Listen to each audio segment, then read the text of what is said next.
یہاں پہ billions of dollars کی ایکسپورٹ ارننگز بھی آئیں گی ہماری اور لاکھوں نوکریاں بھی پیدا ہوں گی. اگلی چیز یہ کیا کرنا ہے, یہ سارا کام کرنے کے لیے ظاہر ہے جیسے ہم بات کر رہے تھے ٹیکس کی ضرورت ہے. ایف بی آر کے ریفارم کے بغیر ہم نہیں آگے چل سکتے. ہم نے اس وقت پاکستان کے تمام تاجروں کو ایف بی آر کا کلیکشن ایجنٹ بنا دیا ہے, پھر ان کے اوپر آڈٹس کراتے. ایف بی آر ریفارم کرنی ہے, پہلے 100 دن کے اندر ایک ڈائنامک, آنسٹ, انٹیگریٹی والا, قابلیت رکھنے والا ایف بی آر کا چیئرمین لگانا ہے. اس کے ذریعے F B R reform process شروع کرنا ہے اور اسی 100 دن کے اندر اندر ایک ایسی ٹیکس پالیسی جو انصاف پہ مبنی ہے, جو بزنس فرینڈلی ہے, جس سے سرمایہ کاری آ سکے, اس کا اعلان کرنا ہے. پھر جو ہمارا مقابلے کی, جیسے میں نے کہا کہ اس وقت آج کل ہم ایک گلوبل ولیج کے اندر رہتے ہیں, ایک عالمی سمجھیں گاؤں ہے, پنڈ ہے جس کے اندر ہم رہ رہے ہیں, سب ایک دوسرے سے معیشت ملی ہوئی ہیں, مقابلہ ہو رہا ہے ہمارا دنیا. تو ورلڈ بینک جو ہے, ورلڈ بینک کے پاکستان کے جو ریپرزینٹیو ہے اس وقت یہاں پہ بیٹھے بھی ہیں, ورلڈ بینک ایک ڈوئنگ بزنس رینکنگ کرتا ہے اور اس کے اندر جس وقت پیپلز پارٹی کی حکومت شروع ہوئی تو پاکستان 107ویں نمبر میں تھا, بہت پیچھے تھا. تو ظاہر ہے ہماری پاکستان کی عوام, ہم تو سارے تھوڑا سا جانتے تھے ان کو بہتر, لیکن پاکستان کی عوام کی امید یہ تھی کہ بڑے بزنس بیک گراؤنڈ والے لوگ ہیں, ان کے بچے بھی جو ہیں وہ تو بزنس کے سائنسدان ہیں, وہ تو سٹیو جابز اور یہ باقی سب جو ہیں ان سے بہتر ہیں, وہ جدھر جاتے ہیں وہ اربوں روپے بنا دیتے ہیں بغیر سرمایہ کاری کیے ہوئے. تو پاکستان کی کچھ بزنس جو کرنے کا, کاروبار کرنے کا جو ماحول ہے اس میں شاید بہتری آئے گی.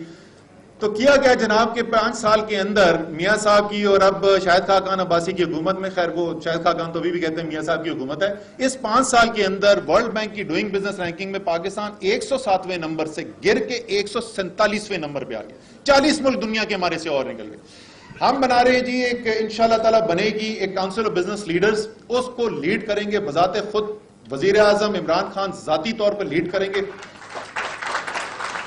اور اس کا ہدف یہ ہوگا کہ پوری ظاہر ہے وہ ایک جامع حکمت عملی بنے گی, لیکن پہلے 100 دن کے اندر یہ کاؤنسل فارم ہوگی اور ہدف یہ ہوگا کہ یہ جو ہم 147ویں نمبر پہ چلے گئے اس کو ہم نے روکنا ہے, ریورس کرنا ہے اور 100 سے بہتر رینک کرنا ہے, یعنی 99 یا 98 یا سے بہتر رینک پر لے کے آنا ہے پاکستان کو. اور جو یہ سمجھ رہے ہیں کہ یہ مشکل کام ہے کرنے کا کیونکہ ہم اتنے پیچھے چلے گئے, تو میں صرف آپ کو یاد دلاؤں گا کہ میلبرن کا گراؤنڈ ہے, مارچ 1992 ہے, 20 اوور گزر چکے ہیں, عمران خان اور جاوید میانداد بیٹنگ کر رہے ہیں, وہ کل 50 رن بنے ہوئے. تو جیسے وہ ناممکن کو ممکن ہوتے ہوئے آپ نے دیکھا تھا, انشاءاللہ تعالیٰ آپ دیکھیں گے کہ پاکستان جو ہے وہ پہلے 5 سال کے اندر ٹاپ 100 کی رینکنگز کے اندر آئے گا جی. اسی طریقے سے ایک بہت بڑا مسئلہ پاکستان کا جو ہے جس پہ بڑی بات ہوتی ہے, میاں صاحب نے بھی پچھلی حکومت آنے سے پہلے بڑی, انہوں نے کہا جی ہمارے پاس تجربہ کار ٹیم ہے, اور وہ یہ ہے کہ پاکستان کی جو اسٹیٹ اونڈ انٹرپرائزز ہیں, جو سرکاری ادارے ہیں بڑے بڑے, پی آئی اے, ریلوے, اسٹیل مل, وابڈا اور یہ دوسرے جو ادارے ہیں, یہ تباہ حال ہیں. اور جس وقت پچھلی حکومت ختم ہوئی تو سالانہ 400 ارب روپے کا نقصان ہو رہا تھا. انہوں نے کہا جی کہ ہم تجربہ کار ٹیم لے کے آ گئے, ہمیں پتہ ہے کس کو کس جگہ پہ لگانا ہے اور ہم نے ان کو سب کو بہترین کر دینا ہے. وہ ایسا بہترین کیا کہ 400 ارب روپے کا خسارہ 2012-13 کے اندر ہوا تھا, یہ سال جو بھی ختم ہونے جا رہا ہے اس میں 1100 ارب روپے کا خسارہ کرنے جا رہی. وہ سٹیل کا کاروبار جو میاں صاحب اور ان کے بچے جو ہیں وہ دنیا میں جہاں ہاتھ لگائیں تو وہ سونا اگلنے لگ جاتا ہے ان کے مطابق, سٹیل مل پاکستان میں 2 سال سے بند پڑی ہوئی ہے. یہ سازش ہے, تو ہم نیب میں کیس بھیج چکے ہیں, وہ انشاءاللہ تعالیٰ اس کی بھی آئیں گی, لیکن ان اداروں کو ٹھیک کرنے کا طریقہ کار جو ہے وہ سادہ سا ہے. جب تک یہ ادارے پاکستان کے سیاستدانوں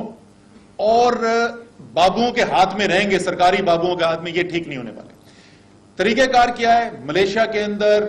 مہاتر محمد کر کے دکھا چکے ہیں, لی کوان یو سنگاپور میں کر کے دکھا چکے ہیں, چائنا کے اندر یہ ہوا ہے, ملیشیا میں خزانہ انویسٹمنٹ کمپنی کے نام سے بنا, سنگاپور میں ٹماسک کے نام پہ. اسی طریقے سے ایک ویلتھ فنڈ بنائیں گے, لائن منسٹری سے سب ان اداروں کو نکال کے, تاکہ ان کے اوپر جو چنگل ہے اس وقت جو جس چنگل میں ہیں یہ سیاستدانوں اور بیوروکریٹ سے, اس سے نکال کے جو لوگ کاروبار سمجھتے ہیں, جو پاکستان کے بہترین ظاہر ہے کاروبار کرنے کے انڈسٹری جو سمجھتے ہیں, جو گلوبل بزنس سمجھتے ہیں, جو اپنے اداروں کو کامیاب کرتے ہیں, ان کی ہم ایک سربراہی کے اندر یہ ویلتھ فنڈ ہوگا, یہ پیور بزنس لائنز کے اوپر ان کو کیا جائے.